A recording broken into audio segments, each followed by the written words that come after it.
Friends, listen carefully. We undertake all kinds of Zardozi work, Zari work, Ari work, handwork, and Maggam work.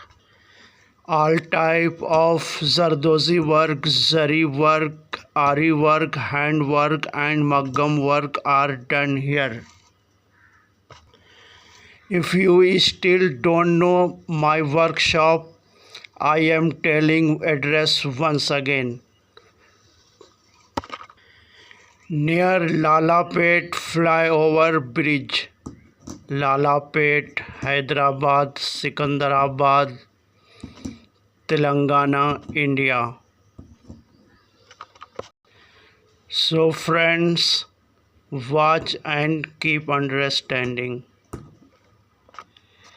ये है मुन्ना ज़री works. आज ही YouTube के search option में जाएं और tap करें मुन्ना ज़री वर्क्स। दोस्तों यूट्यूब में मेरे चैनल का नाम है मुन्ना ज़री वर्क्स। दोस्तों मुन्ना ज़री वर्क्स को सब्सक्राइब कर लें और साथ ही बेल आइकन को प्रेस कर दें ताकि नए वीडियोस की नोटिफिकेशन आप तक फ़ौरन ही पहुंच जाए। हाँ दोस्तों, अगर आपको इंग्लिश टाइपिंग नहीं आती है तो यूट्यूब के सर्चिंग पे जाके बोलें मुन्ना ज़री वर्क तो मेरा चैनल आ जाएगा दोस्तों। तो वीडियो पे बने रहें। हाँ तो दोस्तों ये जो है वो है दोस्तों, क्या बोलते हैं, ये आस्तीन है दोस्तों, यानी कि ये स्लीव है, ब्लाउज़ का स्लीव है। अभी इधर बूटी आएगी दोस्तों, इधर तो वो मैंने नहीं डाली है। अभी मैं ऐसे आपको बॉर्डर दिखा रहा हूँ ओनली। तो ये बॉर्डर ऐसा बना है दोस्तों, तो ये ऐसा है। तो ये दूसरा आस्तीन है दोस्तों इसी का। अभी मैं आपको इसी के फ्रंट पार्ट पे ले चलता हूँ। तो ये देखिए दोस्तों, ये इसी ब्लाउज़ का फ्रंट पार्ट है दोस्तों। आप वीडियो पे बने रहें, अभी मैं आपको और भी इसके बारे जानकारी दूंगा।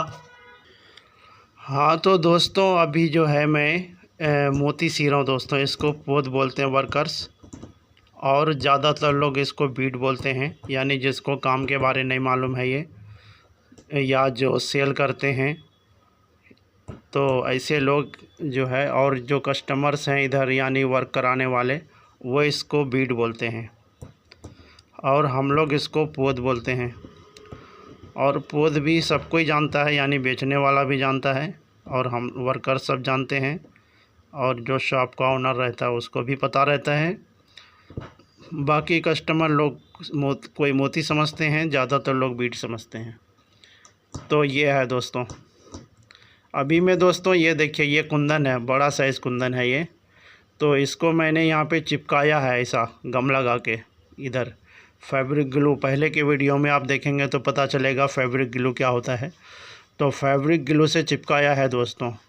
वो चिपकाने के बाद जो है, मैं इस चिपकाने के बाद करीब छोड़ देना पड़ता है आधा घंटा 1 घंटा फ़ैन चला के, या ऐसे ही, यानी आपको देखना पड़ेगा सूख गया या नहीं।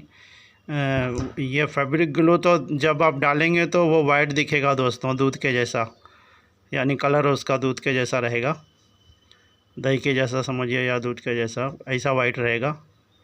यानी ये मोती कैसा दिख रहा है ऐसी वाइट रहेगा दोस्तों, हाफ़ वाइट में रहेगा।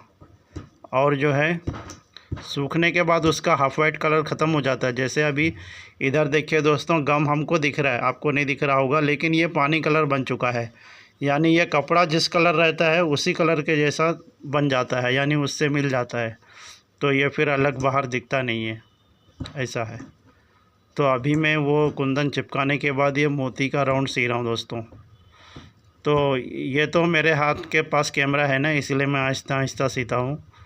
तो बाज़ लोग समझते हैं कि इतने धीरे क्यों सी रहे हैं, तो मैं इसलिए सी रहा हूँ। लेकिन जब हम लोग काम करते हैं तो इतना धीरे नहीं सीते, स्पीड सीना पड़ता है। तो ऐसा है दोस्तों। अभी तो मैं वीडियो बना रहा हूँ ना, इसीलिए। वीडियो तो मैं बना चुका हूँ, आप देख रहे हैं। तो ये है दोस्तों, ये देखिए। Dear friends, I have good news for you all.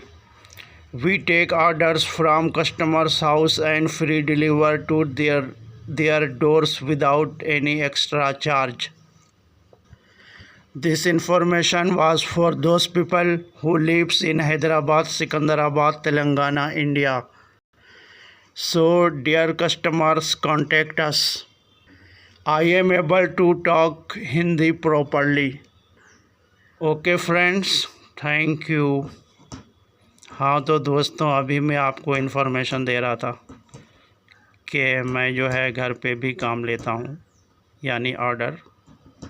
अभी तो हम बहुत ज़माने से दोस्तों ऐसे ही करते हैं, यानी कभी हम कस्टमर मेरे पास आ जाता है, कभी कस्टमर के घर हम चले जाते हैं, क्योंकि हर एक के पास इतना टाइम नहीं रहता है मेरे पास आने के लिए, तो जाना पड़ता है दोस्तों।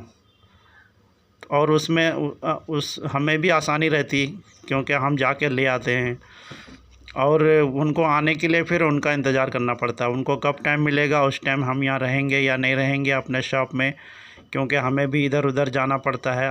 अक्सर दोस्तों कस्टमर जो है जब नमाज़ पढ़ने जाते हैं ना, जब ही आता है। नमाज़ पढ़ने के 10 मिनट पहले आ जाएगा, जब हम नमाज़ पढ़ने जाते हैं उस बीच में आ जाएगा, तो आके वापस चले जाते हैं कस्टमर।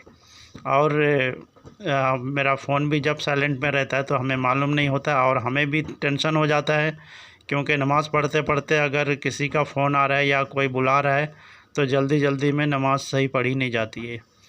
तो हम कस्टमर के घर से काम लाते हैं, तो हमें आसानी रहती है।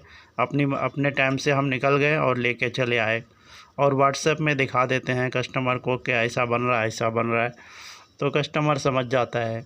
और फिर जो है कंप्लीट होने के बाद पूरा जब बन जाता है तो जाके कस्टमर के घर में दे देते हैं।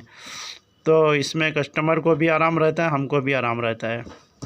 लेकिन कस्टमर को अगर हम अपने पास बुलाते हैं तो हमें सोचना पड़ता है कौन से टाइम बुलाएं।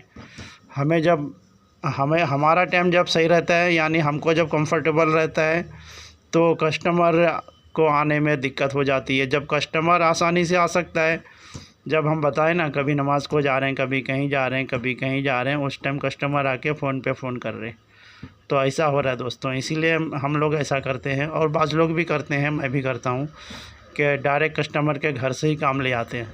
ऐसा यानी जो बुलाते हैं जिनको मालूम है मेरे बारे, तो इसलिए मैं एड्रेस से बता रहा था अभी इंग्लिश में। तो ज़माने का दस्तूर है ना दोस्तों कि 2-4 इंग्लिश तो बोलना ही चाहिए बात करते करते। अगर 2-4 इंग्लिश नहीं बोलेंगे तो सामने वाला सोचेगा लगता ही नहीं कुछ आता नहीं है। हाँ तो दोस्तों, ये मैं बता रहा था जानकारी। अभी मैं तो इंग्लिश में बात नहीं कर सकता हूँ, बाकी फ़ॉरेन वाले से कर लेते हैं, क्योंकि उनको थोड़ी मालूम होता है कि वो हंसने का नहीं रहता। लेकिन इंडिया वाले क्या है, 2 बात बोलो उसमें हंस देते हैं। हंसते क्यों हैं? क्योंकि उनको भी समझ में आ जाता है ये गलत बोल रहे हैं, और हमको भी बाद में समझ में आ जाता है, यानी सामने वाले को भी समझ में आ जाता है गलत बोल रहे हैं, और जो बोल रहा है उसको भी समझ में आ जाता है कि कुछ गलती हुई है इसलिए हंस रहे हैं, और फिर 2 बात बोल के वो हिंदी चालू कर देते हैं। तो इसलिए जो है हिंदी वाले से हिंदी बोलना, हिंदी वाले से इंग्लिश बोल करके इंग्लिश सीखना बहुत मुश्किल रहता है दोस्तों। अगर आपको इंग्लिश सीखना है तो फ़ॉरेन वाले से बोलना पड़ेगा, यानी जो गैर मुल्की हैं उनसे बोल के, क्योंकि वहाँ हंसने का कोई चांस नहीं रहता। वो समझने की कोशिश करते हैं कि सामने वाला बोलना क्या चाहता है। जैसे किसी को हिंदी नहीं आती है, तो अगर आप उनसे बात करेंगे तो आप सोचेंगे कि ये कहना क्या चाहता है। बात तो गलत बोल रहा है, लेकिन कहना क्या चाहता है वो उनको कहने का आप वो सोचेंगे कि इनका बोलने का मकसद क्या है। आपको उनकी गलती पे ध्यान नहीं रहेगा। तो ऐसा है दोस्तों। हाँ तो दोस्तों, अगर आप मुन्ना जरदोज़ के साथ साथ यहाँ तक पहुँच चुके हैं तो आपका बहुत बहुत शुक्रिया। Thanks for watching the video. इलल लिक़ाई अस्दिक़ाई माअस्सलामा। खुदा हाफिज़ दोस्तों, फिर मिलेंगे। See you soon. हाँ फ्रेंड्स, वीडियो को देखते रहें और जो है लाइक करें और शेयर करें, ठीक है दोस्तों। सी यू सून, बाय।